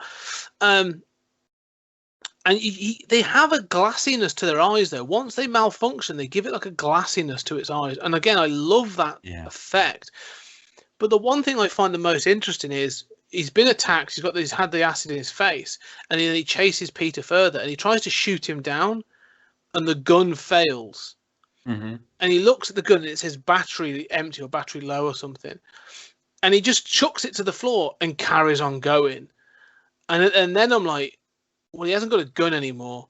What the fuck is he going to do when he gets hold of him? Like, he's determined to kill him, unless he's going to go, tag, you're it, and then run off giggling. I don't know. But, like, I'm like, oh, okay, what? Is he going to throttle him? Is he going to punch him out? Like, what is going to happen Strangle now? him like, or... Yeah. Like, it becomes a bit more brutal at that point. Like, chasing him down with a gun, and this comes back to this whole thing we've said with medieval world and Roman world. Trying to shoot someone down from a distance is one thing, but when it gets up and close, if this thing's trying to kill you, like, I'm assuming it would be stronger, probably, like I say, it's a bit more durable. It becomes a real threat at that point to me. Yeah, I mean, stronger and durable minus water, but I mean, I hadn't thought about that, but that's a very good point about throwing the gun away and then it becoming kind of like hand to hand. I just kind of cringe at where you see the gun and it says battery, in red, and he chucks. It's like, where was that battery indicator? Yeah. This is clearly just a regular gun. What does the battery do? Well, I guess it monitors whether the heat of the target to make sure that it. But and then I guess if it doesn't have power, shuts the gun down. I mean, but it's clearly just a gun. All right. I mean, there's no battery indicator. There's never a convincing explanation for how it's judging heat and doing any of this. So, I mean, it is one of those kind of like, it is one of those moments where you think you just cut to that shot and you think, yeah, I see the only reason why they kept this was because they had to justify getting rid of the gun. Yeah. And otherwise, it doesn't make sense that Yul Brynner suddenly doesn't have his gun. Yeah. But Crichton kind of cringed looking at that cut shot to battery low, Yeah. And thought, oh God, yeah, I have to keep that. Looking at the film as a whole, though, you've just said about the sections, like, one of the things I find most enjoyable is, like you say, it rockets on at 90 minutes, and the pace is pretty good. It contains a lot of information and a lot that's going on, and takes that left turn for the sort of the finale. But I'm never bored in this film. Yeah, we've talked about some of the logic gaps in things, and as we've said, that we've said it before, like, there are films where those logic gaps would wind us up no end. Mm-hmm. In other films where we would really rail on those things. But that tells me that I'm probably a bit bored. But I'm just not with this film. Like, I love the aesthetic. I think the cast are good. I think the idea is solid. And it just, because it's not a 3 hour or 2.5 hour film, I'm like, I'm on board. It's good fun. It's silly, but has some interesting themes. I'm willing to forgive those silly things, from collecting the bodies in a truck to low battery on a gun. Like, I'm willing to forgive them for this film. No, I agree completely. And I think, the film itself is an idea, right? Mm. It's, all right, an amusement park populated by androids. It's like Frontierland at Disney. Just, and don't forget, Disney had all those animatronics, right? It was famous for animatronics. So, all right, we're just going to take that one step further. And what if it was for adults, and then everything else is just kind of like a little idea, like, okay, well, they haven't really thought about how this would work, but they've thought about it enough to think, okay, they could have multiple parks. Okay, there's a control room. Okay, when did they service these? Well, they come out at night while everyone's sleeping, how do they keep the guns from shooting each other? Well, okay, there's this heat sensor. We'll throw that in. they haven't done the same thinking about swords, but you know, I mean, all of these are just kind of like little riffs, little ideas. It's such a simple idea for a movie. Such a simple idea. And at 90 minutes, you get in, you get those vignettes. Some of them work, some of them don't. Most of them do to one degree or another. I think the stuff that bores me the most is the medieval world stuff, you know, with that guy. And, you know, it's like, you know, the Black Knight is coming tomorrow. And, you know, the Daphne stuff is better. But that whole thing of like, I want to be the king and be with the queen and, you know, the Black Knight, who gives a shit, you know? Yeah. But I like the fight, though. the fight with the Black Knight? Yeah. Yeah. Right, because the Black Knight is malfunctioning and, you know, it's a real fight. Yeah, I like that.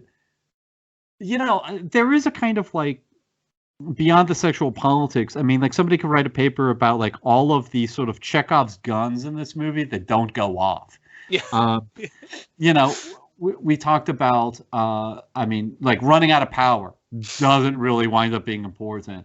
Daphne being shorted out by water, not really important. The hands, not really important. And then the queen says that the Black Knight basically can't look left, you know, like it has a weak left side, you know, then that's how you win. That does not wind up being important in the fight at all. He doesn't even seem to remember it or try to exploit it. There's an odd kind of like pattern of all of these Chekhov guns never wind up going off. Yeah, I agree. Some of them are there to try and facilitate something else, but that's not story, isn't it? Like, yeah. I find the thing with the Queen saying that about the Black Knight. Oh, he has a, you know, he's whatever. He's blind. His left side is his weak side. He has a, you know, if you basically slightly blind the eye or whatever. There's a technician watching that who then goes, "Remember to make the Black Knight blind in his left side." And I'm thinking, wait a minute, did she riff on that? Yes, did that android absolutely. that android just made that up? And I'm like, wait a minute. So yeah, like, you know, that there's things like that like you say, they're not there, or they don't appear to be there to be a Chekhov's gun. They're there to show you how something else works. And if I'm honest, I think that's more what Crichton is interested in. You know, this, as you said, this is an idea, and I think that's where Jurassic Park comes from. He made this film, wasn't able to do the vision that was in his head for budgetary and visual effects purposes, and so went away and wrote Jurassic Park in a similar way, because Jurassic Park deals with the science and the technology behind it in a lot more detail, and that's a very sort of two-handed book in that sense. But again, like with the Daphne thing, like you say, it's just this weird thing where like they've made out that he has to use hydrochloric acid to take out the gunslinger, and then a sip of water takes her out. And I'm like, bucket over his head then would have been fine, wouldn't it? And the end of the film. Right, just get some in his mouth. I mean, hose. Well, and the other thing is like, I mean, having dealt with hydrochloric acid, you know, in science experiments and stuff, does it really melt this guy's face? You know, like, I mean, this is overdone. Like, who thinks throwing hydrochloric acid in a robot's face is going to destroy him? It's a little strange. Yeah, I don't think that you're right there. They are definitely sort of like, you know, Chekhov guns that don't go anywhere, and that's a shame. Well, I kind of like it. I mean, you know, in some ways, it's the haphazard notion of this movie where the logic. There are these logical problems, but you're just along for the ride, and it's a short ride. It's an amusement park ride. Yeah, I mean, it's a fun amusement park ride of a movie. But I kind of like that, like, it's, you know, in a movie that doesn't amount to too much, we've managed to find deep themes about mankind's nature, about human nature, when we're allowed in a universe in which there are no rules. You know, that there's no hero. I mean, you know, and also that all of these structural elements of Chekhov's guns that don't go off for a movie that really doesn't amount to an awful lot and isn't really all that ambitious as a movie. It manages to do these really different, ambitious things that I really admire it for. I don't know that all of them are deliberate, but they're really cool. Yeah, and the other thing is, it's like you say, it's insanely influential. You know, like you said, like there is Westworld fingerprints all over the Terminator. And obviously, then Crichton went away and created Jurassic Park, which then became a massively successful Spielberg film. And it's clear that Spielberg went and watched this film. Because I think there are shots and things within Jurassic Park that are clear homages to Westworld. And then the TV show, which we'll get to from next week or the next episode, again taps into those themes that we've just talked about, or they've probably sat down and done the same thing as the story group and gone, this idea doesn't quite work in this way. How would we do it today? Because I think that the TV show does try and address a lot of these things. But yeah, I recommend this film. It's good fun. It's just a good fun film. It's a 70s film. There's a lot of fun. What I wouldn't recommend, and we won't talk about much, is Future World, its sequel, which is dreadful. I don't know. I mean, it's not good. Look, I mean, the worst thing, Westworld, is it's 90 minutes. You might say, I'm not in love with it, but you're going to have a good time. Future World, Future World is organized around the idea that Delos has reopened after Westworld, and I'm glad we're not going to talk about it. But it's reopened after Westworld. But then you uncover this conspiracy to replace the world's leaders with androids, which is such a cliche, right? Mm-hmm. You could do a version of that and do it well, especially as a metaphor for corporate greed. But the movie just does not. Nothing in that movie. It's got ideas that I like, but nothing in that movie really works. And then I haven't even seen more than the pilot. There was Beyond Westworld. There was a TV series, which is like, if you thought Westworld had too big of a budget and too many androids, we got a show for you. Yeah. It's terrible.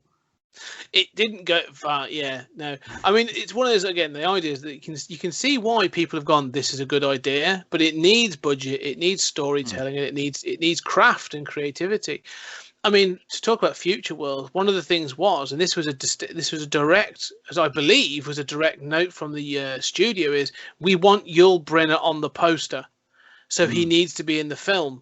But the character doesn't fit in any way in the film, so they insert some weird, really uncomfortable dream sequence where one of the female leads has a ballroom dance with the gunslinger. I haven't watched it in a while because I hate it. I'm not a fan of the film. But all I remember is this dance sequence and just being like baffled as to what the hell was going on. So I do remember, like at the end, it's kind of like a reporter as the main character, and he's kind of like caught up in all this, and he has this girl, and I don't remember, she's a reporter too, but I liked at the end they're sort of just leaving Future World, and they barely made it out, and there's a kind of like, sense of them in this vast room as they're leaving, and it has a feeling to it that I like, of sort of like there is a version of this movie that could be done that's good, but it just is not enjoyable, and none of it works. In quite the opposite way, that there's a lot that is wrong with Westworld, but all of it works, or 90+% of it just works. Future World is the opposite. There's stuff that's smarter in Future World than elements of Westworld, but it just does not. It falls on its face. Nothing works in that movie. Yeah, repeatedly. Yeah, we won't be doing it. Yeah, I'll save everybody. I'll save everybody that, sure. But yes, so that was Westworld, 1973's Westworld, the first stab at this idea of the theme park that goes wrong. But we are going to be revisiting Westworld over the next 3 episodes, and we are going to be looking at the TV series, the HBO TV series, run for 3 seasons. So starting from the next episode, we'll be looking at season 1. And I think it's called The Maze. So each season sort of has a name. And so I've only seen the first season and bits and pieces of the rest. I think I've seen most of the second series. So looking forward to really getting into this and exploring this in more detail and seeing if they are able to tell this story in a more modern and deeper way. As am I. I mean, I've seen the first 2 seasons. I haven't seen the third. But I was so excited for, in some ways, not to spoil it, in some ways I love it. In other ways, I'm disappointed by it. But having Jonathan Nolan do a reboot of Westworld, as much as we love Westworld, it's got so much opportunity to expand that idea and flesh it out and deal with other things. It seems like such a no-brainer to reboot that and deal with some AI stuff as well and identity, that I'm so glad that they did do that, even though, we'll get into the results. Yes, we will. We will talk about those as we go. But Julian, as always, it's been an absolute pleasure.